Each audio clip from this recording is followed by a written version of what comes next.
Little break, but we're gonna get into a fun little activity. So we're basically just gonna go through some of the notable draft picks from the 2020 NBA draft and just kind of see whether or not they met our expectations, right?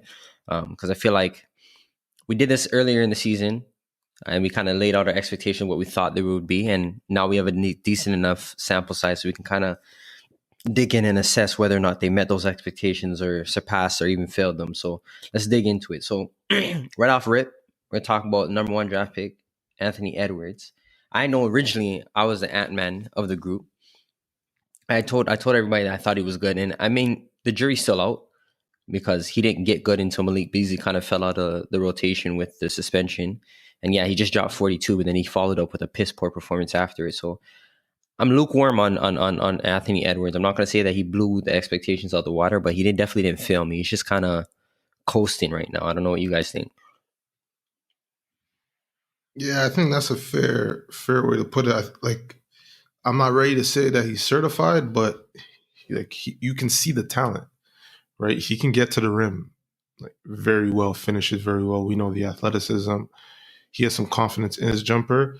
If his shot selection can improve, he can do a better job of getting to his spots. Like, I think there's something there. He's not doing that much playmaking, but he can play out the pick and roll. I think he's been very decent there. Like, he's a fun player to watch as well, right? I think when we talk about Melo, we'll speak on that too. Like, it's exciting. And what he does, he can do some very great things on the court. So first year, I think to look for anything more than that is kind of tough. Obviously, we've had men come through and be essentially stars in this league off rip, but it doesn't have to be that way, nor should it necessarily be that way, right? I think if you continue to get better throughout the season, you show us promise, then we can look to your second year and say, okay, can you improve? If you can continue to do that based on where you're starting from now, like, you can be a good NBA player, possibly a star in this league. He's a walking bucket for sure. And he's definitely a walking bucket. And he's doing everything that I thought he was going to be able to do. Come in, drop buckets, and put up inefficient points. You know what I'm saying? That's what I thought he was going to be able to do. So it's not even I think he's right there. He's one of he this surge that he's on, he put his name into the rookie of the year, ballot for sure, because before he wasn't in it at all to my estimation. But now with this last 10 games that he's on, he's definitely one of the people that you can say deserves to be rookie of the year. So I'm happy for him on that aspect because I know he cares about that shit. You don't want to be the first overall pick, and now we're not talking about you getting the award at the end of the year. And he's that type of nigga that has that type of pride. You know what I'm saying? I see that on him. So yeah, I'm super happy for him, to be honest. Yeah, definitely. And we'll see what happens because Malik Beasley is supposed to come back on the 27th. So I'm interested to see how the rotation will shake out, whether or not they're still going to start him or like what's going on. But next on the list, we got number 2 overall pick, James Wiseman. Yo, Can I start? Yeah, go ahead. What did I tell man about this guy? I said off rip, said it's not worth it. I said, man, like Chris told me about how at the very least he's going to be out there defend. And I said, It's hard to defend at this level, especially as a big. And I also said, the Warriors are not even going to use him. So talent aside, the man can't get on the court. Why? Because a man like Kevon Looney is better than him in that system at this point. And that was my entire point to this. I said, talent aside, this man is not going to play. They have no use for him. They don't have time to wait for him to figure out how to dribble handoff, make the right reads, not get caught in no man's land in pick and roll where mans are throwing lobs over his head or just getting to the rim. I said all of this. And now the exact thing is happening. A couple of days ago, the man didn't play, was going to be a DMP CD until the Warriors went down by 40. And then he touched game for 8 minutes. And what did he do? What did he do? 14 and 7 with 2 blocks. Okay, but this is my point from I get your point, Kev. That was my point off rip. Matt tried to tell me about the talent. I said, first of all, I don't even believe in the talent like that. Second of all, they are not going to play him. They have no use for that man. So now I'm seeing Ant-Man. More so I'm seeing LaMelo Ball because he was there. And I'm seeing the way he's producing. And I feel like they would have had a better need for him, even if it doesn't fit. Even if you have 2 star guards already. I know they use guards. They don't use bigs. And what the bigs are asked to do in that Warriors system is hard enough for a man like Oubre and Wiggins to grasp as forwards, much less a big who barely even played in college, who's barely played structured basketball outside of high school. Like it's it's just annoying to see still, because like I don't really understand how the Warriors expected this to fit. They're looking at a post Steph Curry world, but that world's nowhere close. Like, you're not even close to that. So he might be up. His rookie contract might be done. His confidence might be shot before you ever feel the need to actually use it, and it's It's sad. not shot. It's It definitely said it not might. shot. I'm not saying it. No, I'm saying by time they actually decide to use it, because as long as they have Steph Curry and as long as they're playing in this current system, they're never going to really have a need for him. And so I'm saying by the time Steph Curry's old and he's done, when it might be James Wiseman time, his confidence might be done. That's what I'm saying. The talent is going to dictate that it's James Wiseman's time. You know what I'm saying? Now you can finagle It's the not, man's minutes. bro. You can finagle his minutes all you want right now because he's a rookie, and we know how that goes. You know what I'm saying? Like they're coming out, and I remember watching an interview with Draymond, and he was like, oh, it's the second half of the season coming into the like the break, right? He's like, it's second half of the season. It's time to take off the training wheels. Like it's time for him to go out there and be a monster. And that was a narrative that we've been hearing from Steve, not Steve. Fuck, what am I talking about? From Steve Kerr. Kerr. Yeah, Yes. Steve Kerr. I'm thinking about Steve Nash. Fuck it, but whatever. So like, yeah, from Steve Kerr, we've been hearing that narrative. Oh, we're about to take off the training wheels on him, and he's gonna play more in the second half, and we're gonna rely on him. We're gonna do all of this type of stuff, and then they came out and didn't even play the man. So to me, it's like if anyone is fucking around with the man's confidence or his head, it's the fucking coach. If you're gonna say something, then do it, But bro. yo, That's but all it yo, is. If fam, but if you don't want to play him, don't tell me you're playing him. That's all. That's all yo, I ask. this is what I was saying from the beginning, fam. Like they're going to want to play him, but he cannot help them win games right now. So then It's why are you different telling when me you're going to play him? because they want to, right? They want, and it's. I'm not saying it's right. What I'm, it's obviously wrong to tell a man you're going to play him and then not play. What I'm saying is they want to play this guy, but they can't because they also have Steph Curry and they're trying to win games. That's the most important thing to them right now. That was my entire point. They do not have the time to to to take the training wheels off, have him out there getting smoked and pick and roll, and they're getting slapped by 20. They don't have the time to do that. So that's why you keep telling me the talent's going to rise. No, it's not, because he's more talented than Kevon Looney, but he's not going to Fam, play. Yo, he can't he play because he does not understand the NBA yet, and it's hard. You can not right now. I right, didn't but say the okay, talent is going to rise right now. I said starting next year when he's no longer a rookie, when he's actually had years of a full year of NBA basketball under his belt, coupled with the talent, with his IQ matching up, he's gonna play, bro. if But his that's IQ assuming that he has matches an up, IQ to do it as well, right? Like some guys right? I'm just not never saying he kick doesn't, on. but we can't just say he does. Like, there's mans that can't get the Warrior system. There's mans that struggling. Yeah, Ube is struggling Like, right now, man. Oh, and when you're asking bigs to when you're playing on the Warriors, you're asking bigs to set way more screens, different type of screens, right? And a man like James Wiseman coming out of high school probably sat on the block all day, was never asked to screen a soul. He played 3 games in college. He's not going to screen anybody. He's not used to screening anybody. If we're going to say he's going to get it in a year, cool, maybe he will, but part of being able to get it is game time, right? Obviously, you can sit and watch and learn too, but part of it is game time. And at no point do I think the Warriors are going to have that time for him to learn that on the fly. So he's going to have to sit on the bench and learn it. And I don't think that's as easy as you think. And I don't All that think, sounds like to me though is the Warriors wasting a talent. yes. And I yes, that's said what he's that. saying, bro. I said that That's off all it rip. is. All right, I said so I don't believe in the talent. Plus, they're not even going to use him. So I can't, right now, I can't say Wiseman is shit because they're never, and we're never, I don't think we'll ever be able to say that. Right? I can't definitively say this guy's bad. I don't think he's good, but I can't definitively say that's just my thoughts. I don't have facts because they're not playing it. But my point from the beginning was even if I don't think this guy's talented, he's not even gonna get the chance to prove it because they don't have time. Bigs have never played over 30 minutes. A center has never played over 30 minutes for Steve Kerr since he took over the Warriors. And I never thought that was gonna change, and it still isn't. And right now, well, we're talking to about a man me, buried. We're talking about a man buried behind Kevon Looney. Come on. yeah, but to me, how I see it, I believed in the talent. You know what I'm saying? I said James Wiseman is good. Like that's all I knew. And I haven't seen anything that has me deterring from that statement.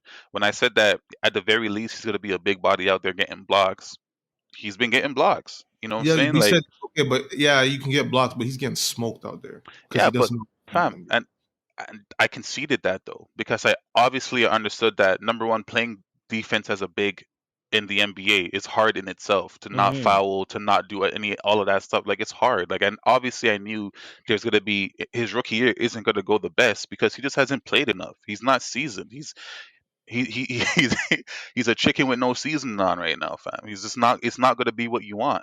But at the same time, what I'm saying is what we have seen out of him has me saying that it's not a blown pick in any respect, and it's up to Steve Kerr to now go out there and make it work because you're not going to put a second round draft pick into the guy, and then you can see that there's talent there, and then you don't try and extract the talent. You're that's your job as a coach. But I think But you're yo, here's the mistaking thing, something, right? Chris. I think you're mistaking. You're assuming that the Warriors care to develop talent when they already have their roster. They're more concerned with winning as opposed to developing talent. Right, And that's the If you focus didn't right now. care to develop the talent, you should have traded the draft pick. or they took the best But talent yo, available, the hoping that they focus, can put him on the sidelines for three, right? 4, 5 years, and then when the time Yo, this comes, is he'll what be I'm saying. Yo, semi-decent. the focus right now for the Warriors is not developing talent. I'm not saying they don't care about it. I think they care about it. Obviously, they care about it. But the main focus is winning. After being one of the shittest teams in the league last year, they do not have the time to bring a man along. And when Clay comes back next year, and it's supposed to be Clay and Steph take the NBA back by storm, they're still not going to have the time. So at some point, while sitting on the bench, he's going to have to figure it out, and that's not easy. That's hard. And at some point, his confidence may be gone. By the time they're ready to give him the keys and say, "Yo, go out there and make your mistakes," his confidence might be shot, and then we'll never get a chance to see what he was supposed to be. Which is why, from off rip, I said this doesn't make any sense. Yeah, you can look at the Warriors starting lineup and say they're only missing a center. What about the part where you don't use a center? What about the part where you had Andrew Bogut in there? You just use him to do handoffs. It doesn't. It I don't doesn't know, make yo. any I sense. don't agree with it because I just don't. He's the man. I see the talent. To me, it's like, why would you then pick the guy if you know you're gonna waste him? Because this has But I nothing to said do. that. But I said that off rip. Yeah, That's what I but that's said. why I can't agree with it because you can say this now because he's in his rookie year and he only played 3 games in college. You can say that now. I'm saying moving forward, how do you invest in that type of pick into this player that you're now telling me that you're not going to use? It's ridiculous. It's just stupid. Like, which Yo, but a yo, regular man on roads wouldn't do that.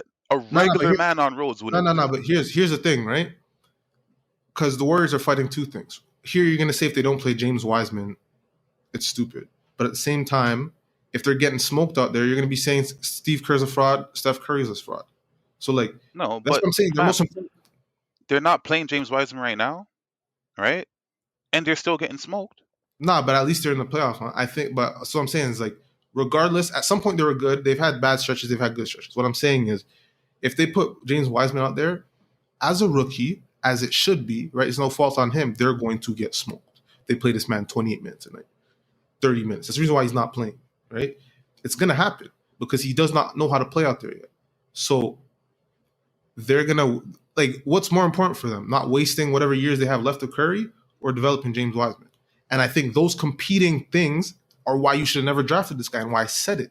I said you go get the guard who at the very least can come off your bench and do something for you. And if he's not playing defense, if LaMelo Ball's not playing defense, his team's not getting blown out by 30 every night because he's not the anchor. He's not the last guy. When James Wiseman can't guard pick and roll as he should not be able to as a rookie, it's not his fault. But at the same time, you're not going to play him because mans are trying to win. That's what happens when you get drafted to a franchise that has Steph Curry and Steph Curry just in general. Which teams are picking this high with a Steph Curry? That doesn't happen. And that's what happens because now mans don't have time for you. Steph Curry may think this guy's talented, but mans don't have time for you to figure it out.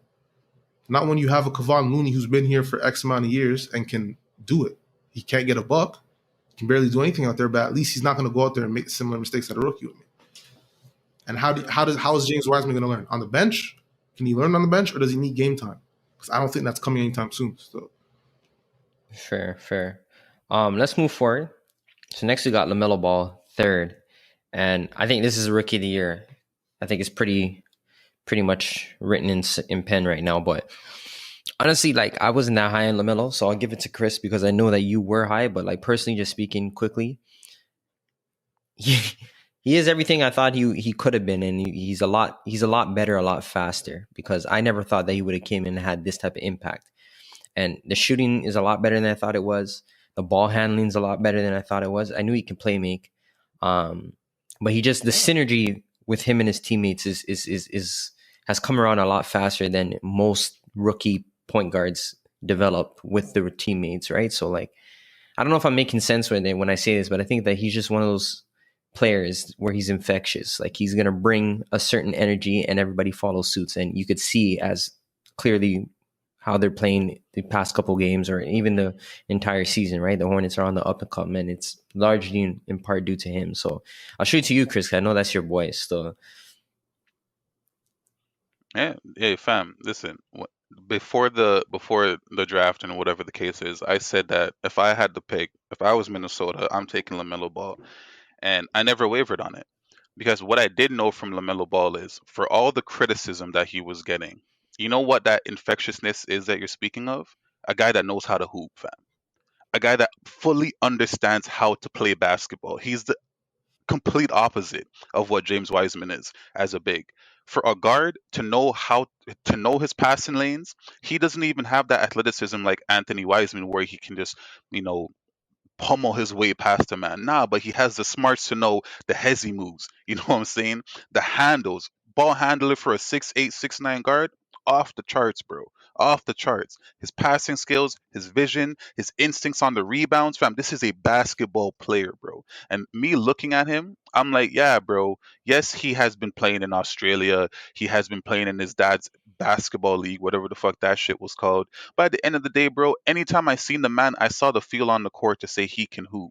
You know what I'm saying? And the only real thing for me was, is his athleticism enough to allow him to do the things that I feel like he can do? And so far, A plus, bro. A plus. I seen he understands how to play and how to maneuver himself to get to the basket against mismatches. He understands that he's a bigger guard. So even when he does get, even if there's a player on him when he's driving on another guard, he's so big, pause, and he has the touch to where his floater game, when he gets into the lane, he's floating it up. He's finding different points on the glass to lay the ball up. Fam, LaMelo Ball is going to be, the player in this draft class for the foreseeable future, in my estimation. And this is one of those where I'm a wear the hat, fam. Like I was on the Lamelo bandwagon when I was hearing that he may be sliding in the draft. All of that fuckery. You remember? Oh, he's a bad interview. Fam, can the man hoop? Can the man hoop, bro? All right. KPJ could hoop too, but look how that turned out. Now, but it wasn't a case where the man. People were saying that his head was gone. KPJ's head was gone. People were talking about Lamelo like, oh, he's a bad interview, and we don't know if he really loves the game. Because he was coming from a circus, fam. Look at the dysfunction that followed him. I'm not saying that I'm disputing his talent. His talent was always on display, but let's not act like there wasn't a series of events that came with Lamelo. A whole There was this rigmarole fam. of circus events. Like it was wild. Here's the thing, right? If I'm drafting at the top of the draft, number one, what I want to see is the talent. Number one, what I want, the number two is what I want to see is how much potential does this guy have and how high is the ceiling going to go? Those two questions were definitely in LaMelo's favor to me, which is why him talking about he's going to be sliding and all that fuckery, bro. Shout out to Michael Jordan for not letting those type of talks deter him from doing what he was supposed to do. Yo, Melo's been great still. 16, 6, and 6. Like his efficiency is great for a rookie, shooting almost 38% from deep. He's been great. Like it's the energy that he brings to that team. He's essentially made that team fun to watch, right? I do not subscribe to the fact that the only reason why this team is winning games now is like it's just him, because they also added Hayward. Rozier took a big step. So it's not just him, but he's a big part of it, because what he's doing out there on the offensive side of the ball, he's rebounding, as Chris said, passing. It's just fun, man. Like you look and you just want to be a part of that team. He has Miles Bridges playing way better this year, and that's solely because of him. Like they have chemistry on the court there, and the Hornets lucked up because they've had bad draft history in a while, right? They picked third, and to get LaMelo Ball, a guy that looks like he can be a star in this thing for a very long time, is amazing. When they first expanded, they took Emeka Okafor, and that man is out the league in like 8 years, right? So they've had a bad history. Malik Monk, like they've had a very bad history, and for them to PJ get Harrison. this, it's just it's just just don't fuck it up. That's all I'd say to Mike. Just don't fuck it up. Like just let this kid grow. I firmly understood him coming off the bench. The man forced his way into the starting lineup naturally, and you keep it that way. And he's hooping still. He's got everything. If there's a wall coming, that's cool. Like he already ran away with the rookie of the year. Still, Ant-Man's not doing enough. He hasn't done enough consistently to warrant him contending. If the season ended today, it's unanimous for Ball, in my opinion. Facts. So